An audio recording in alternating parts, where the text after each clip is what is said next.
Nah, jadi yang pertama, kemarin kita sudah tahu ya perbedaan dari central nervous system dan juga peripheral nervous system. Akan tetapi di sini nanti kita akan sedikit ada perbedaan dari histologinya. Ya, secara histologi, secara mikroskopisnya itu bagaimana sih nanti gitu ya. Eh, untuk central nervous system dan peripheral nervous system, pertama kalau dari luarnya kita bisa lihat ya, kalau central nervous system itu dominan gray matter yang di luar, ya, atau kumpulan sel badinya itu. Oke. Sementara kalau kumpulan aksonnya kita sebut sebagai white matter. Jadi white matter di dalam. Beda sama si peripheral nervous system, gitu ya. Ini yang peripheral nervous system. Kebalikan si central nervous system itu, otak dan juga medula spinalis juga di sana, ya. Kalau otak dia dominan abu-abunya di luar, kalau yang medula spinalis, spinal cord itu dominan abu-abunya di dalam. Oke.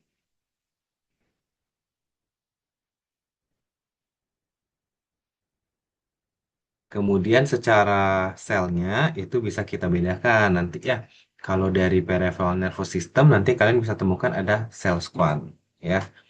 Sementara kalau dari central nervous system nanti ada sedikit perbedaan. Sel squamch ini tidak ada gitu ya.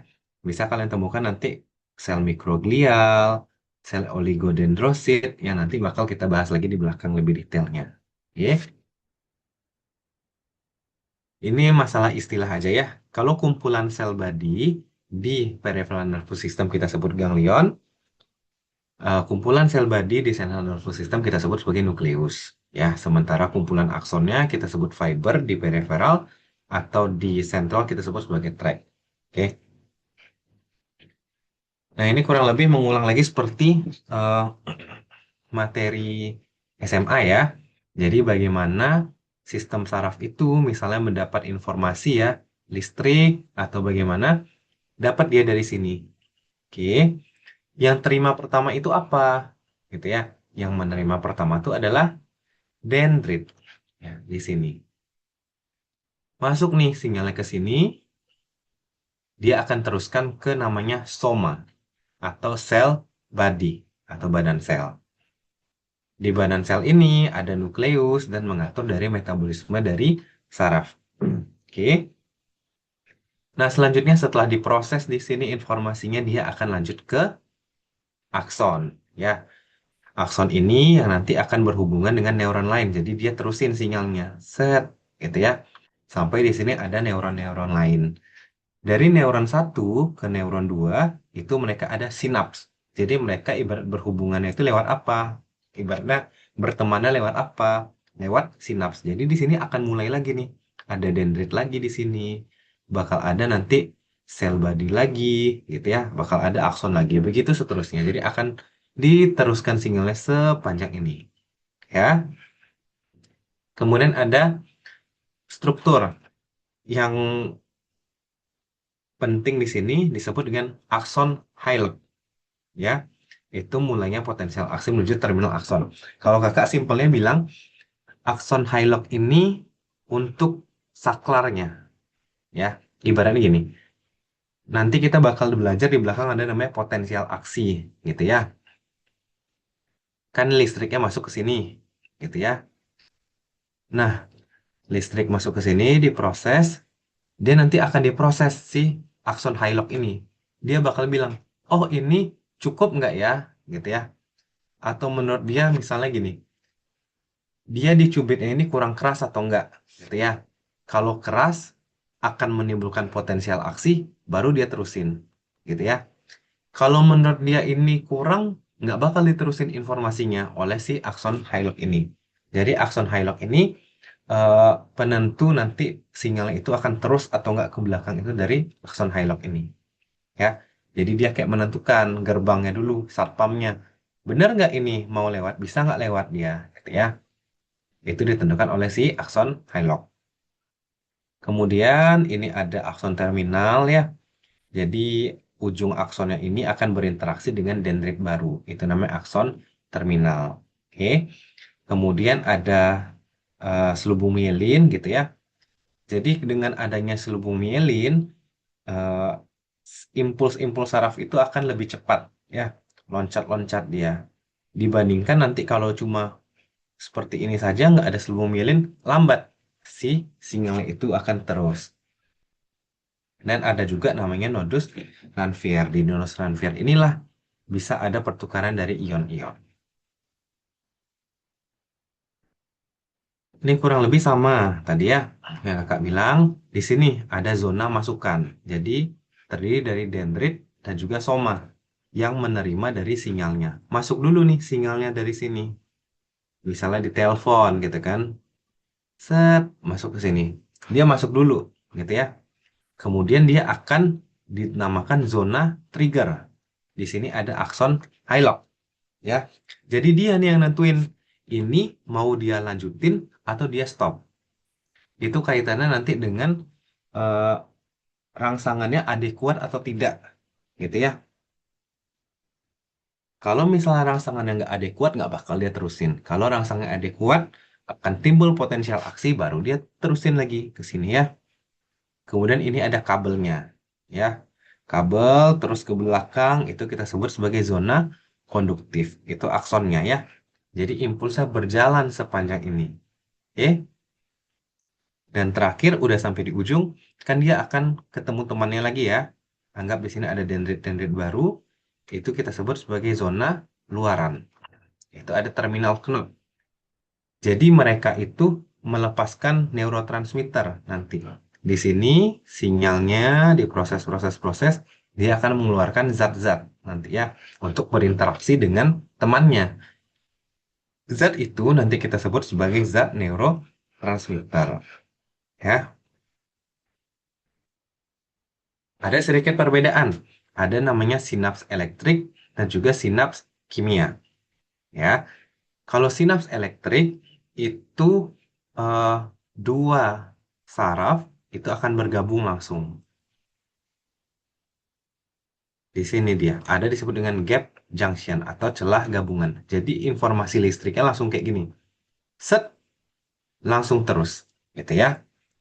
Kalau sinaps kimia, gitu ya, sama tadi yang seperti yang gambar tadi, ya, yang ini contohnya.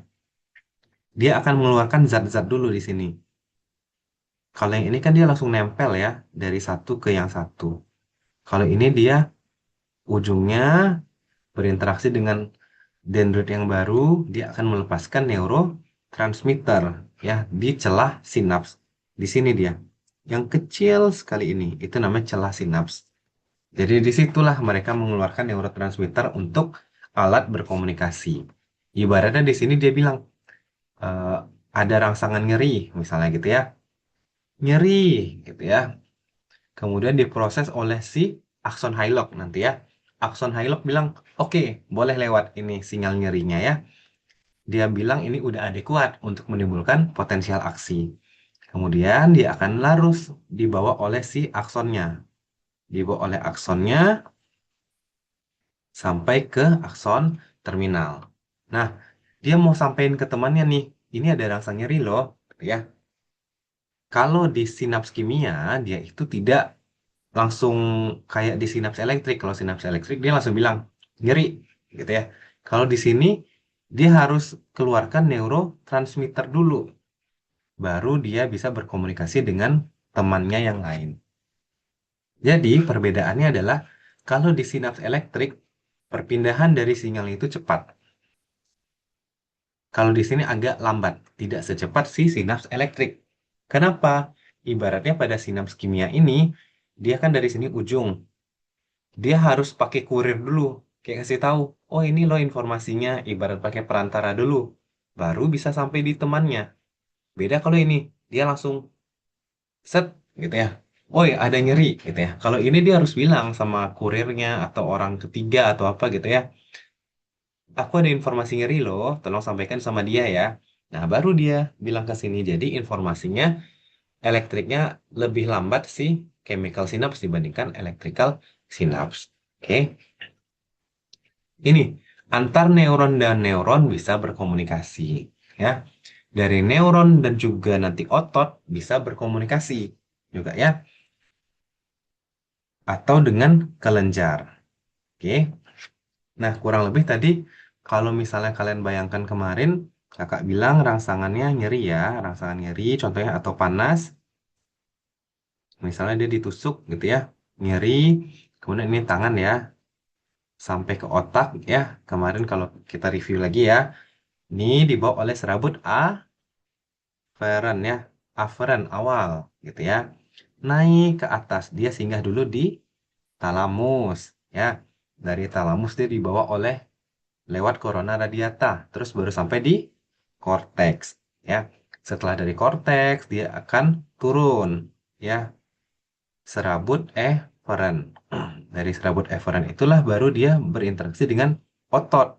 Kayak, oh ini nyeri loh, jadi aku harus angkat tanganku. Gitu ya. Nah, gimana sih cara interaksi si saraf ini dengan otot? Ya ini, melalui sinaps ini juga. Gitu ya. Dari saraf dan juga otot. Nanti kita sebut ada namanya neuromuscular junction. Gitu ya. Kurang lebih prinsipnya sama. Jadi nanti dia bakal kasih tahu ke otot, oh ini ada informasi loh, kamu harus gerak, gitu ya. Itu dari neuromuscular junction, dia akan mengeluarkan nanti neurotransmitter juga, gitu ya. Kalau di pergerakan nanti ada neurotransmitternya, misalnya asetilkolin yang digunakan, ya. Ini untuk kaitannya dengan sistem kelenjar. Nah, ini yang penting ya untuk tipe-tipe dari neuroglia. Jadi kalau di sel perifer, sistem saraf perifer itu cuma dua, sel satelit dan sel squam. Sementara di central nervous system itu ada empat, ependymal, oligodendrosit, astrosit, dan juga mikroglia. Ini kita bahas satu-satu. Oke. Kalau untuk peripheral nervous system, itu ada nama sel satelit. Sel satelit ini fungsinya kurang lebih untuk kehidupan si peripheral nervous system. Jadi oksigen, nutrisi, dan neurotransmitter di sekitar neuron-neuron itu diatur oleh sel satelit. Ya. Kemudian kalau sel squam itu fungsinya untuk melapisi neuron, ya, dan membentuk selubung mielin. Ini ya, dia melapisi si sel squam ini. Tujuan mielin apa tadi? Supaya impuls listriknya lebih cepat. Ya, jadi dia akan dilapisi oleh sel squam. Nah, untuk di central nervous system, kita akan mengenal ada namanya astrosit. Astrosit ini yang akan menghubungkan neuron ke neuron, gitu ya. Jadi lemnya si astrosit. Kemudian dia akan membentuk yang namanya blood-brain barrier. Ini ya. Nah, ini si astrosit dia akan membentuk blood-brain barrier. Anggap ini pembuluh darah, ya, blood, terus ini otaknya. Dia yang membentuk gerbangnya, gitu ya. Jadi itulah kenapa sebetulnya susah sekali sebenarnya dari eh, otak kita itu terinfeksi, gitu ya. Karena dia akan ada blood-brain barrier dijaga oleh si astrosit ini. Jadi apapun yang mau lewat ke otak, maulah nutrisi, maulah kuman, maulah toksin, itu harus melewati si astrosit ini. Ya, nanti kaitannya bisa dengan infeksi gitu ya, atau misalnya orang bilang ada rusak nih blood-brain barriernya, itu ternyata astrositnya tidak berfungsi dengan baik. Oke, fungsi lain dari astrosit adalah menyerap dari neurotransmitter ya. Jadi informasi-informasi yang udah keluar kan berlebih-lebih kadang ya itu akan diuraikan oleh si astrosit atau menyerap kelebihan kalium. Nah, kalau tadi di peripheral nervous system selubung mielinnya dibentuk oleh sel squam, kalau di sistem saraf pusat dia akan dibentuk oleh si oligodendrosit. Ini dia ya. Dia akan melapisi di sini membentuk selubung mielin, sel oligodendrosit. Kemudian kita akan menemukan yang namanya mikroglia. Mikroglia ini fungsinya sebagai sistem pertahanan sistem saraf pusat. atau fagositik. Jadi kurang lebih fungsinya sama seperti leukosit, ya. Kalau misalnya ada kuman di sini, yang akan menghadang pertama itu si mikroglia.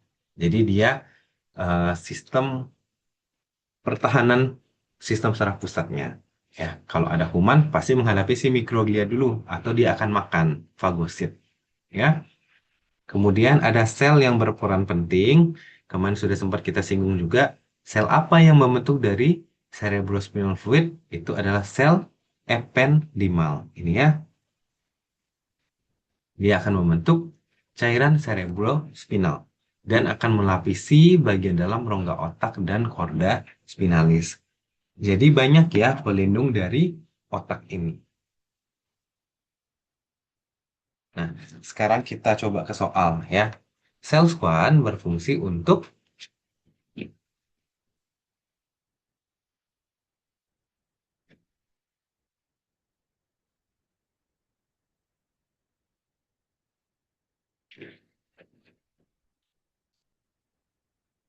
Oke, benar ya. Ini sel Schwann berfungsi untuk melapisi neuron di PNS, Peripheral Nervous System, dan membentuk selubung mielin. Nah, kalau yang melapisi neuron di Central Nervous System dan membentuk selubung mielinnya apa? Kalau si Schwann kan membentuk mielin di PNS. Kalau di CNS dibentuk oleh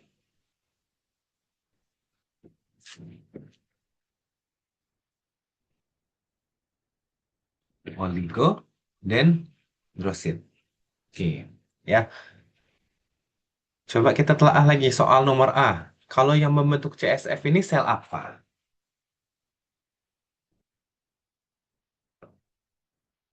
Sel ependimal. Oke. Nomor C sama D, yang membentuk blood-brain barrier dan menyerap kelebihan ion. Itu kita sebut sebagai,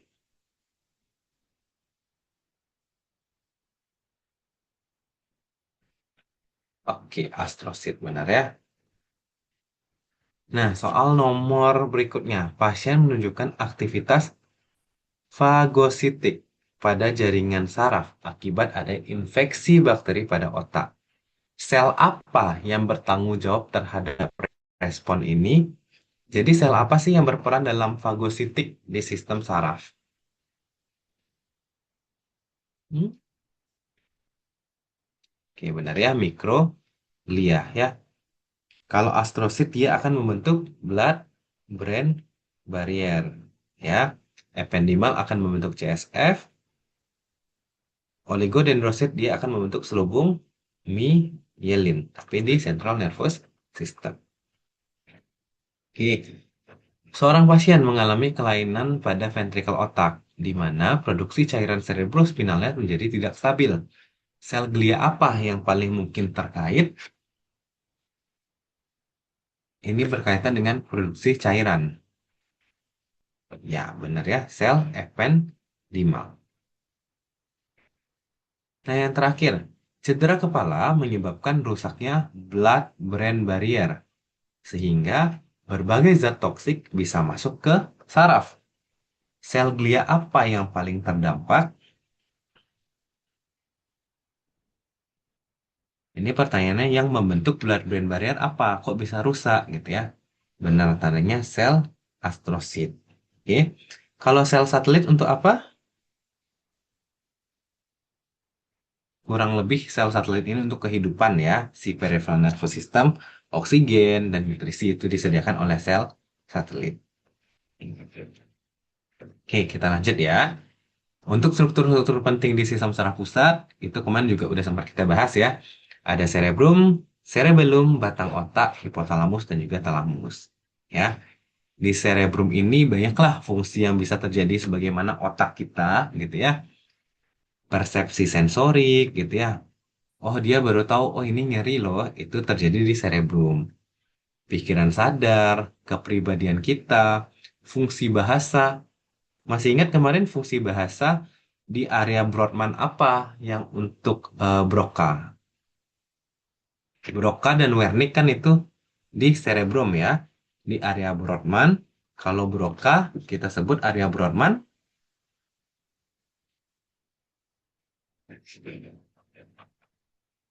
4445 ya. Oke, di lobus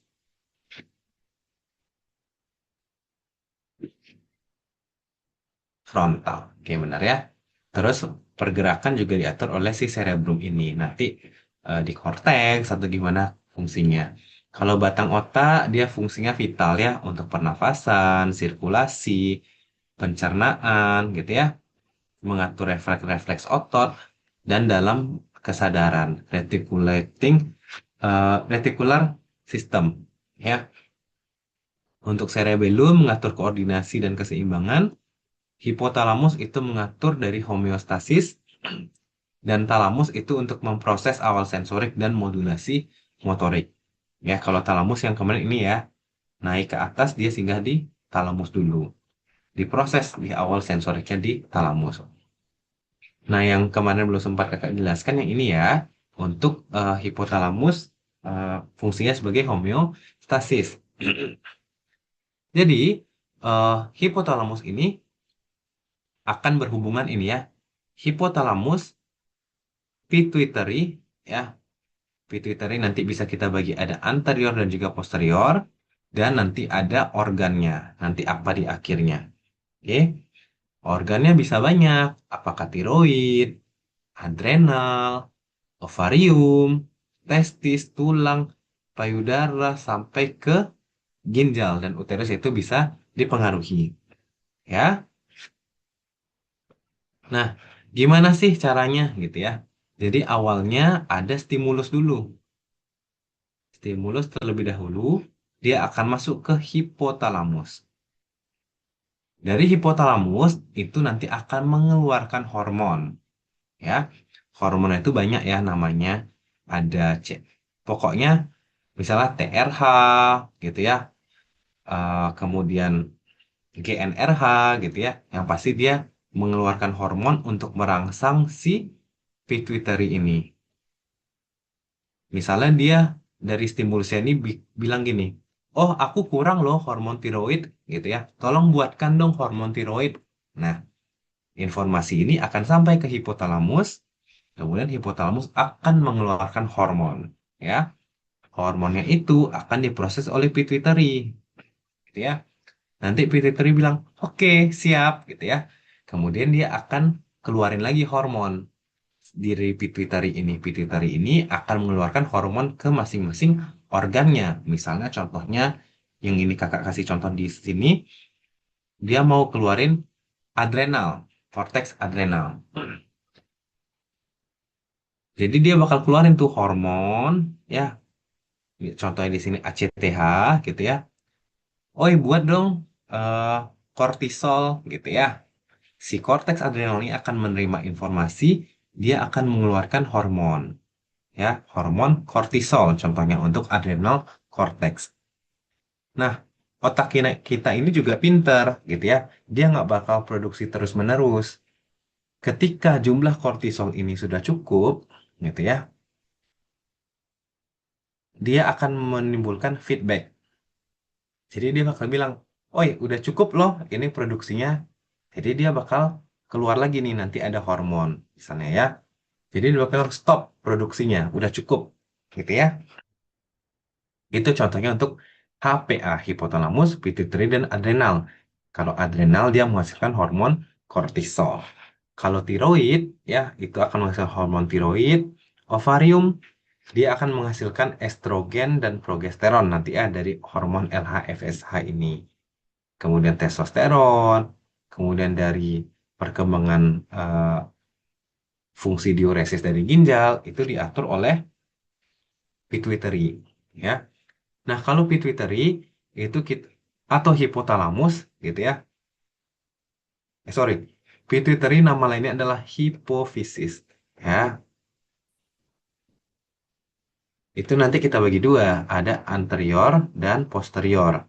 Kalau posterior, hormon yang dihasilkan cuma dua, ya, itu ADH dan oksitosin. ADH ini antidiuretik hormon dan Posterior yang lain adalah oksitosin. ADH ini nanti bekerja pada ginjal, ya, untuk fungsi diuresis. Kalau oksitosin nanti bekerja pada uterus, ya, untuk kontraksi dari uterus. Ini sangat berkaitan nanti misalnya pada orang mau melahirkan, gitu ya. Harus ada gimana caranya supaya merangsang oksitosin itu keluar, supaya dia akan kontraksi si uterusnya. Oke, kalau yang di depan anterior banyak tuh hormonnya, ada TSH, ACTH, FSH, LH, GH, PRL. Ya, kurang lebih sistemnya seperti itu dari hipotalamus kemudian ke pituitary, maulah anterior atau posterior, dia akan menuju target organnya, organ yang menghasilkan hormon, kalau udah cukup, dia bakal keluarin feedback. Ya,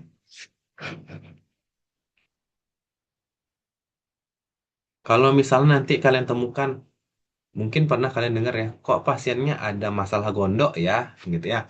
Kok atau hipertiroid atau hipotiroid gitu ya. Kok bisa ya? Padahal otaknya kan pinter. Begitu jumlahnya banyak, dia harusnya di stop, gitu ya. Nah, itu bisa ada kelainan pada pituitary-nya, di otaknya, gitu ya. Misalnya ada tumor di otaknya, gitu ya. Jadi otaknya bandel, misalnya di sini ada tumor, gitu ya. Maulah dibilang, woi stop, stop. Dia bakal terus hasilkan produksi terus-menerus. Makanya terus tinggi si hormonnya itu. Itu salah satu contohnya. Oke. Kok bisa sih ada terjadi eh, peningkatan atau kurang gitu ya? Bisa aja masalah di sini, atau ada tumor di sini, atau mungkin dari sininya juga ada masalahnya tumornya atau autoimun gitu ya. Akan terganggu sih proses keseimbangan ini. Ya,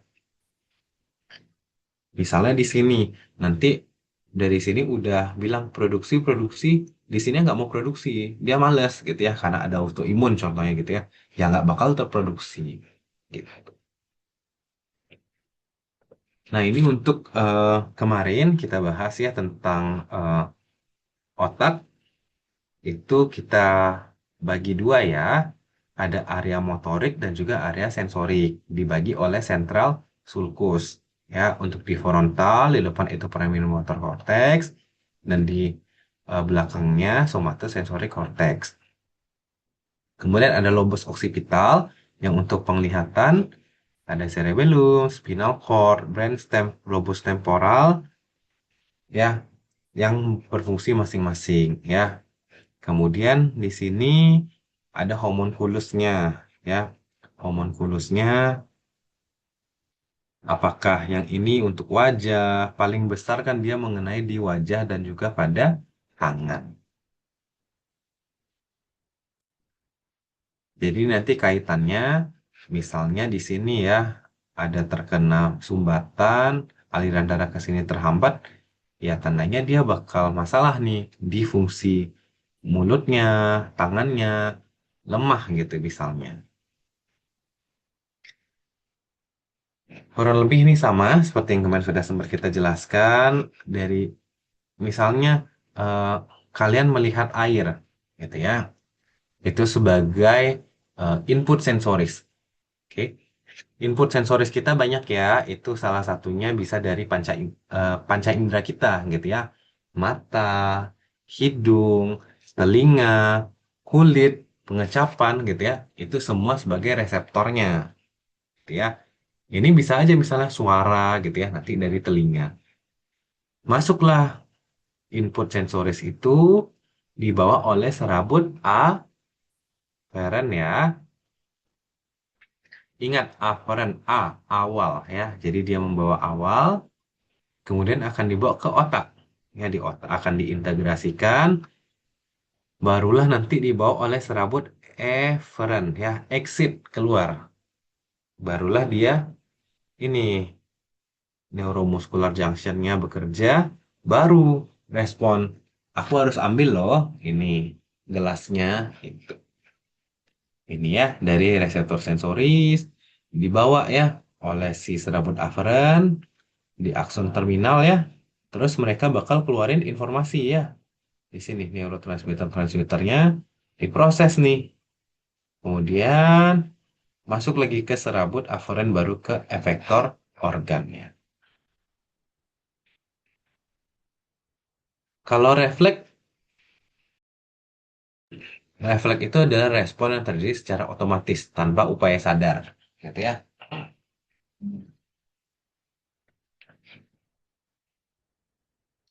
Dimulai dari adanya reseptor terlebih dahulu, ini ya, saling panas gitu ya, serabut aferen gitu ya, masuk dia lewat si eh, spinal cord, kemudian eferen, efektor, ada juga yang naik ke atas ke otak. Itu ya kurang lebih sama. Nah, contoh soalnya ya, pasien mengalami sesak nafas dan fluktuasi dari tekanan darah setelah mengalami trauma kepala. Pemeriksaan menunjukkan ada cedera pada pusat pengatur fungsi vital. Bagian otak apakah yang rusak? Jadi dia terganggu fungsi mengatur nafasnya, fungsi mengatur tekanan darahnya, kardiologi, respirasinya terganggu. Itu otak apa yang kena? Gitu ya.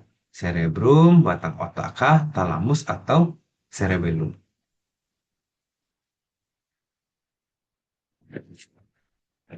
Ya ini gampang ya. Ini adalah batang otak. Oke.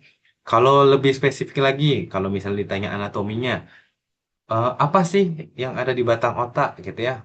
Kan ada mesencephalon, pons, atau medula oblongata. Kalau ditanya ini yang fungsinya paling krusial untuk nafas dan tekanan darah yang mana? Mesen, pons, atau medula oblongata?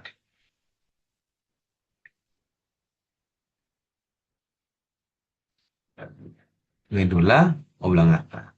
Ya, nanti diingat-ingat lagi ya yang kemarin nervus cranialis berapa yang keluar juga gitu ya. Di P apa? Pom-pom pons ya 5678. Oke. Hipotalamus dapat mempengaruhi sistem endokrin melalui hubungannya dengan, jadi dari hipotalamus dia akan turun kemana dulu gitu. Berhubungan dengan hipofisis dulu atau pituitary. Nah dari hipofisis ini dia bakal berhubungan dengan,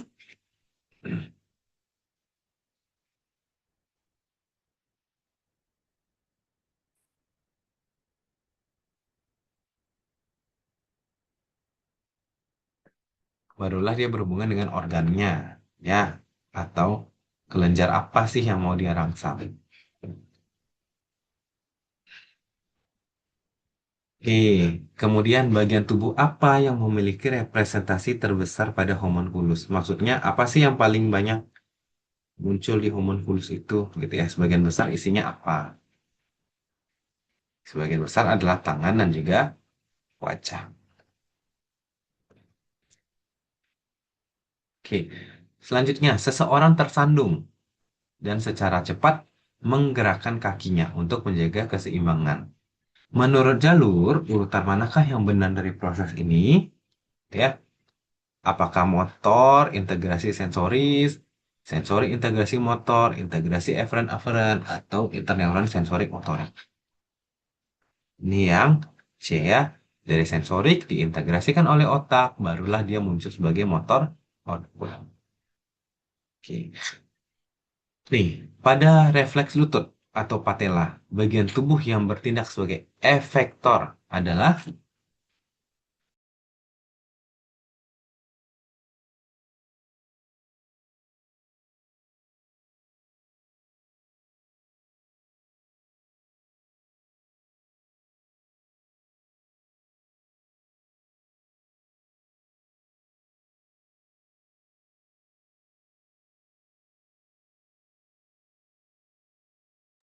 ini yang C, ya otot quadriceps. Diingat lagi yang tadi, dari aferen ya sampai ke eferen, barulah dia ke ototnya. Gitu ya, jadi efektor nih apa sih yang dipengaruhi di akhir gitu ya?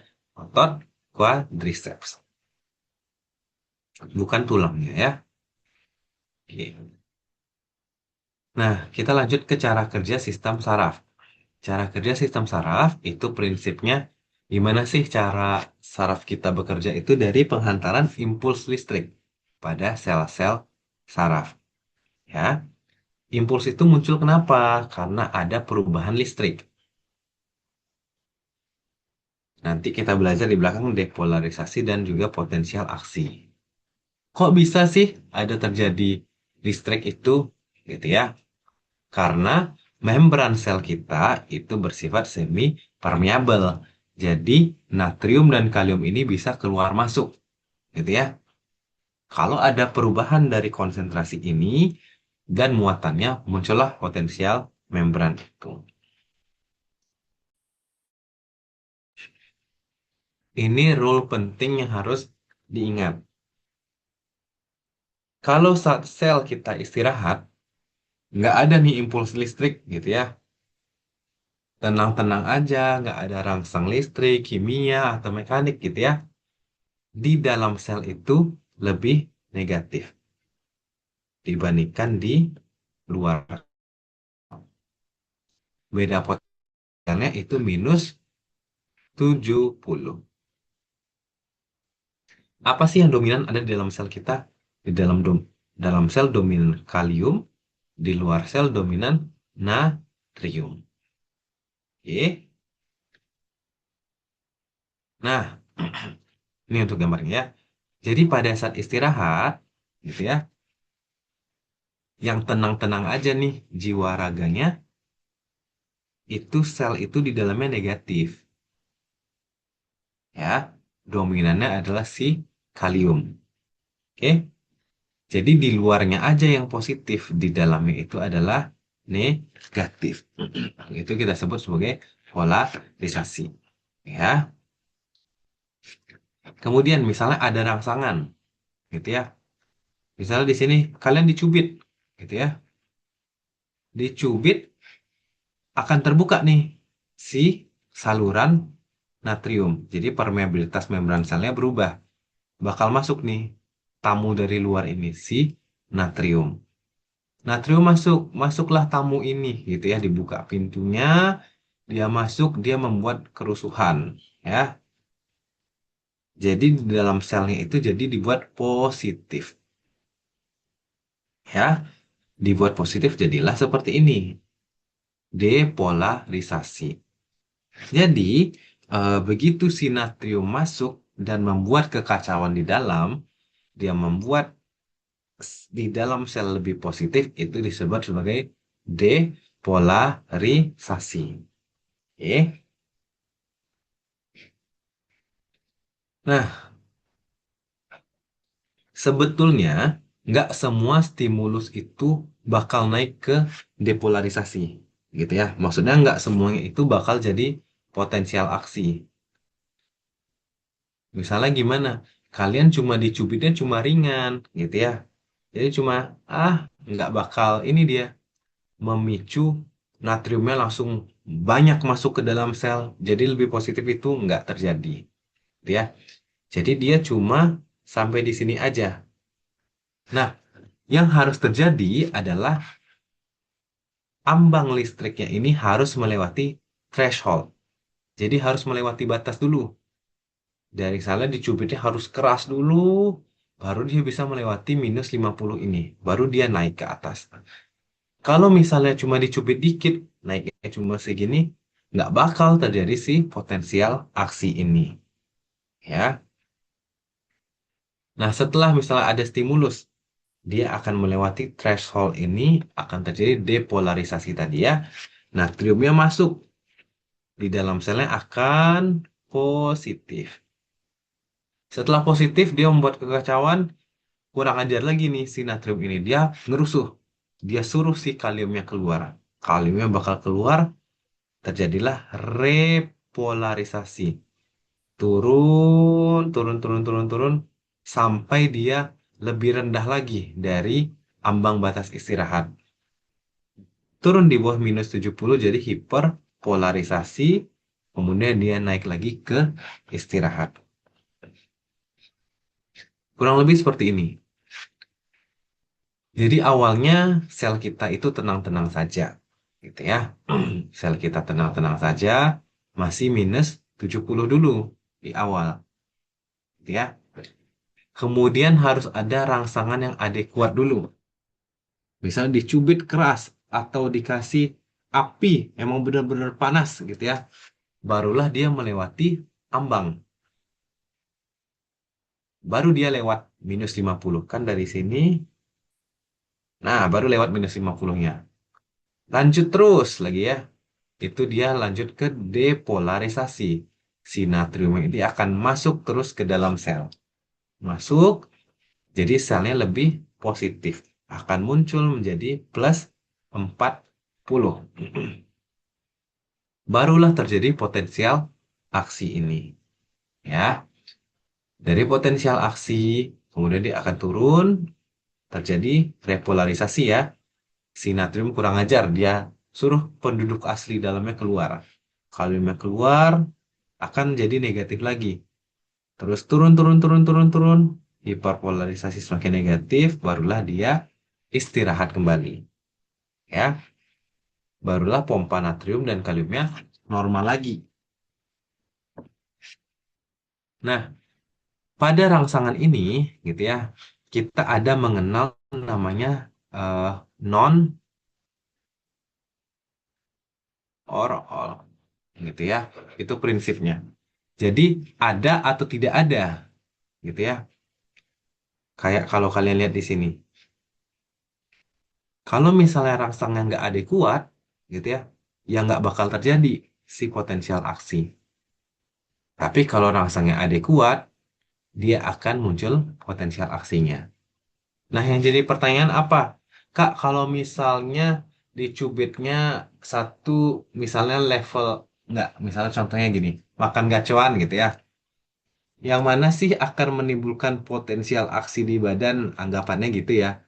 Yang level 3 atau level 5 gitu ya.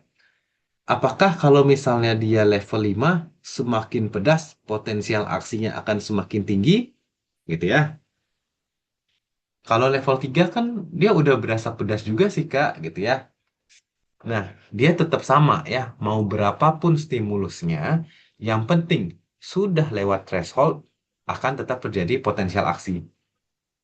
Tingginya akan segitu-segitu saja. Ya, nggak bakal dia maulah kalian kasih sampai level berapa dia bakal lebih tinggi potensial aksinya nggak. Ya, tetap sama. Jadi semakin besar rangsangannya juga sama aja potensial aksinya. Yang penting dia harus melewati batas ini dulu. Kalau misalnya makan gacuan yang angel gitu ya, nggak ada pedas-pedasnya, ya emang nggak ada rangsangannya, nggak bakal terjadi si potensial aksi ini. Nggak bakal si natrium itu masuk ke dalam sel, nggak bakal sampai kaliumnya keluar. Ya. Nah, ini ada sedikit tambahan ya untuk neurotransmitter yang berperan pada sinaps-sinaps tadi. Ya. Jadi ada neurotransmitter yang penting kalian ingat ada dua ya. Ada glutamat dan GABA. Glutamat itu bersifat eksitatorik, GABA dia bersifat inhibitorik. Jadi, peran si glutamat ini gimana sih?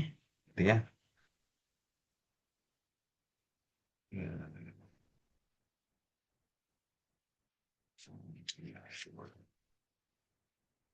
Ya.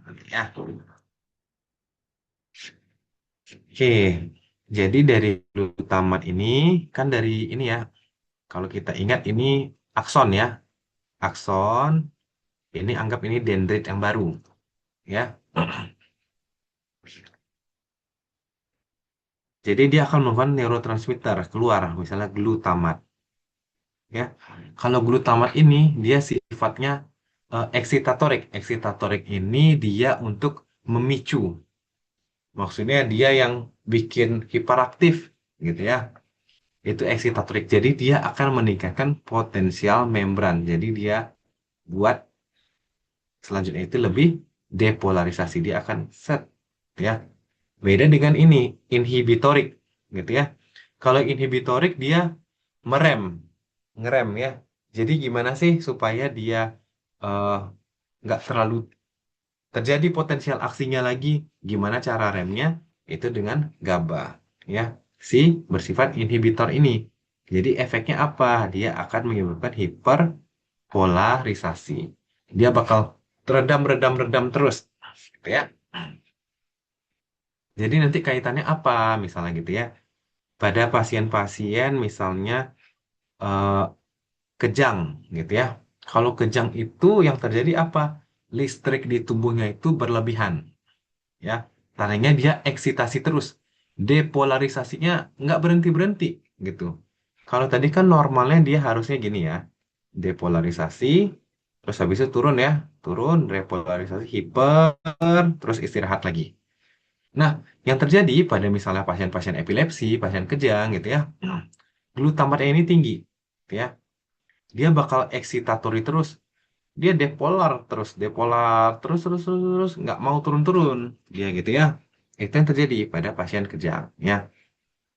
Beda ceritanya kalau misalnya pasiennya gabanya berlebih, gitu ya. Jadi ya emang terhambat terus, gitu ya, hiperpolarisasi. Jadi nanti kaitannya apa? Misalnya pada obat kejang, nanti kita kasih obat yang menghambat si glutamat. Atau kita berikan obat yang mengandung GABA. Supaya apa? Yang ininya kerem. Setidaknya dia turun. Sama seperti prinsip di tadi, kalau depolarisasi yang banyak di dalam adalah natrium. Ya, jadi dia buka si pintu natriumnya itu. Masuklah natrium gitu ya. Itu fungsi si glutamat ya. Masuklah, buatlah di dalamnya lebih positif. Nah, itu fungsi glutamat. Kalau si neurotransmitter yang GABA, dia akan membuka si kalium ya, supaya dia lebih negatif. Gitu ya. Oke. Ada yang mau ditanyakan dulu? Ini ada tunggu bentar. Ada pertanyaan mana ya?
Oh iya. Oke. Jadi tadi pertanyaannya ada, kenapa sih eh, tubuh kita itu harus ada hiperpolarisasi gitu ya? Kenapa dia nggak langsung ke resting state aja gitu ya? Sebenarnya konsepnya adalah yang pertama, kenapa dia harus hiperpolarisasi dulu supaya tidak terjadi stimulus yang terlalu berlebihan gitu ya. Jadi eh, membatasi stimulusnya kurang lebih gitu ya. Coba kalian bayangkan misalnya dari sini, nah repolarisasi ya, langsung istirahat. Terus langsung diberikan stimulus lagi, naik lagi dia, gitu ya. Kenaikan yang terus-menerus itu akan menyebabkan apa namanya kelelahan metabolik dari sel, gitu ya. Makanya itulah harus turun dulu. Ibaratnya dikasih istirahat dulu lah dia bentar, baru dia balik lagi didapatkan dirangsang lagi, gitu ya. Kalau misalnya seperti ini nggak ada hiperpolarisasi, naik langsung naik lagi gitu ya, langsung naik. Nah itu kan kelelahan metabolik akan timbul terjadi ya.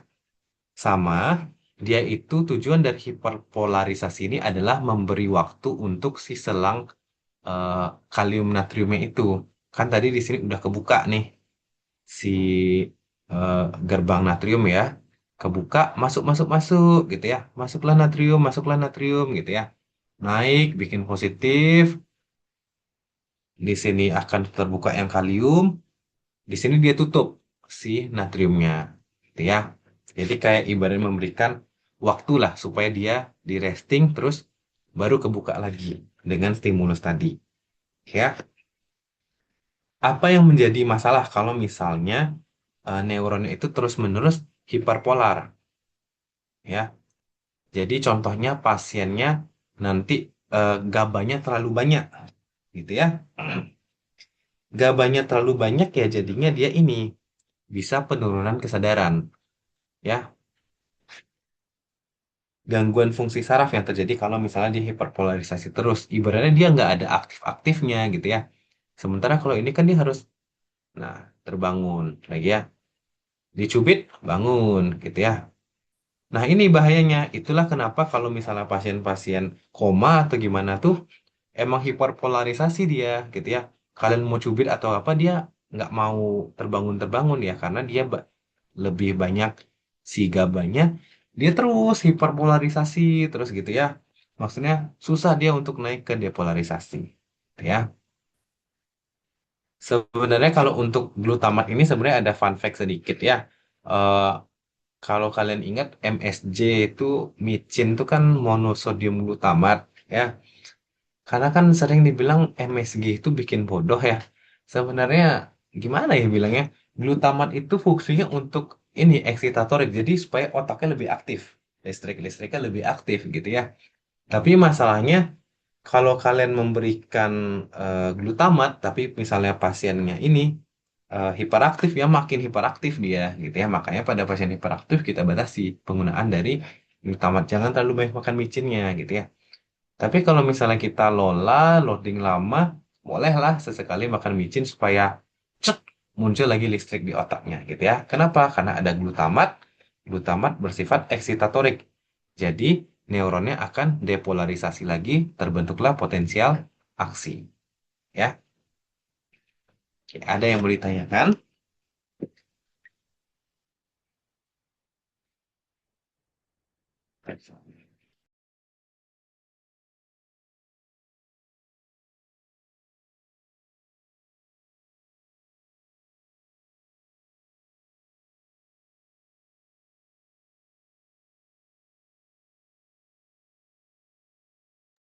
Ya, nggak aman ya.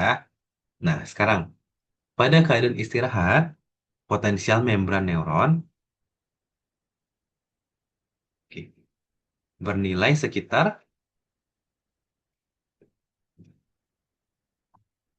ya, pada saat istirahat dia minus 70 ya. Kalau plus 40 nih kalau sudah apa? Nanti ya, kalau misalnya dia udah terbentuk potensial aksi.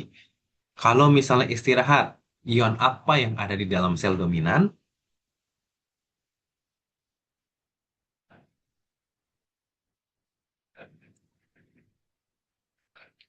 Ini benar ya, kalium yang di dalam sel. Nah, kalau misalnya nanti sudah terbentuk ini depolarisasi, ya, terbentuk potensial aksi. Apa yang akan banyak di dalam sel?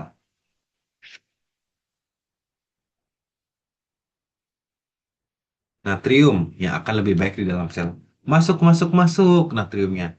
Natriumnya akan masuk, dia akan bentuk eh, positif gitu ya. Ibaratnya kalau gampangan dibilangnya dia bikin lebih asin di dalam gitu ya. Dia bikin lebih positif gitu ya. Kita anggap asin itu positif sekarang. Natrium ya. Nah, potensial aksi terjadi ketika rangsangnya mencapai atau melebihi apa dia gitu ya. Subthreshold, ambang, submaksimal atau supramaksimal.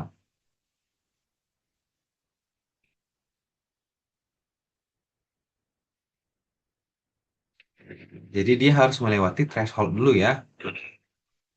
Thresholdnya batasnya berapa? Berapa minus MV-nya? Kan tadi awalnya istirahat minus 70 dia ya. Nah, berapa sih dia untuk melewati threshold baru dia bisa depolarisasi potensial aksi, itu adalah minus 50. Harus lewat dulu ya, minus 50, baru dia bisa naik ke atas. Nah, rangsang maksimal dan supramaksimal akan menghasilkan,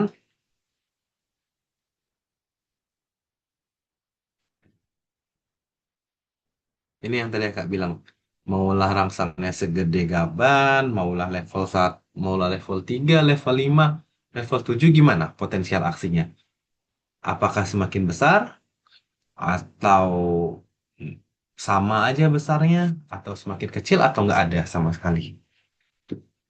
Benar ya, dia ini akan sama besarnya karena prinsipnya adalah non or all.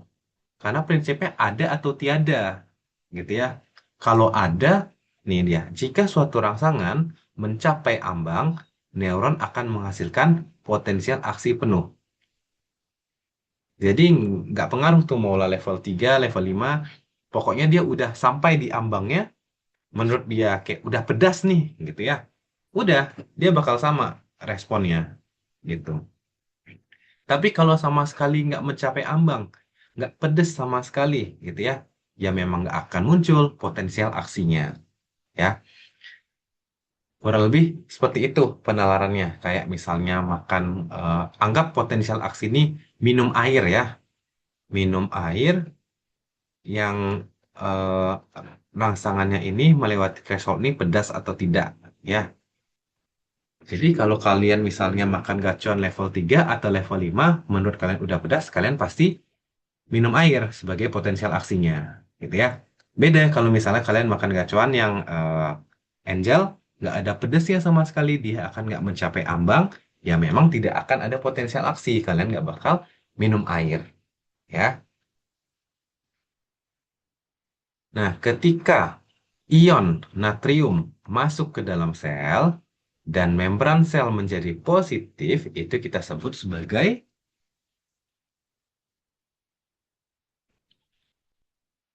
pada saat natriumnya masuk nih ke dalam sel dan bikin membrannya lebih positif, kita sebut sebagai depolarisasi.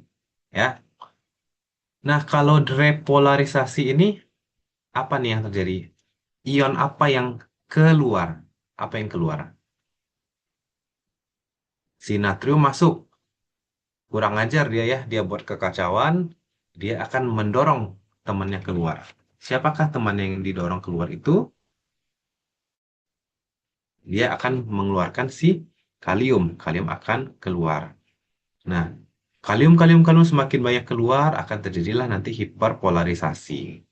Ya, depolarisasi, repolarisasi, hiperpolarisasi barulah dia istirahat. Nah, fungsi utama glutamat pada neuron pasca sinaps adalah,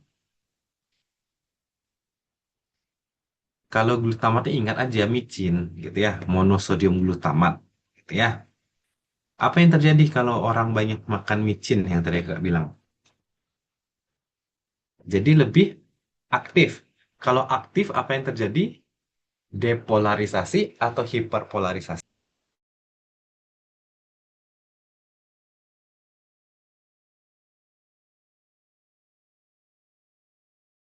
Oke, kalau aktif dia lebih banyak sih depolarisasi ya. Nih glutamat, eh, micin anggap aja asin ya. Micin asin dia akan lebih aktif depolarisasi. Benar ya. Kalau membuka kanal CL ini apa itu? Jadi hiperpolarisasi dia.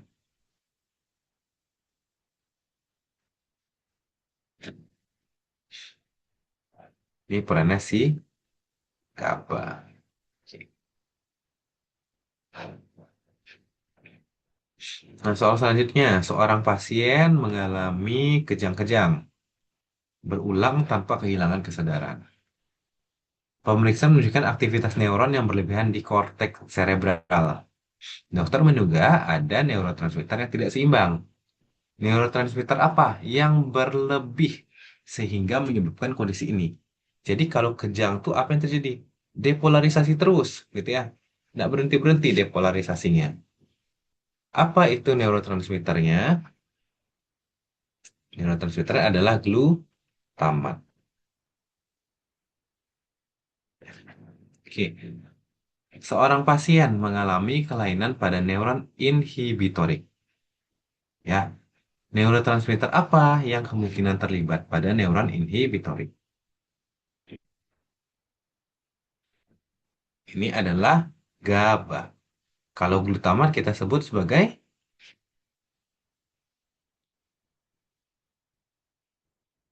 eksitatorik. Oke. Nah, untuk materi hari ini itu aja ya. Maksudnya memang tidak terlalu sepadat yang kemarin. Ada yang mau ditanyakan?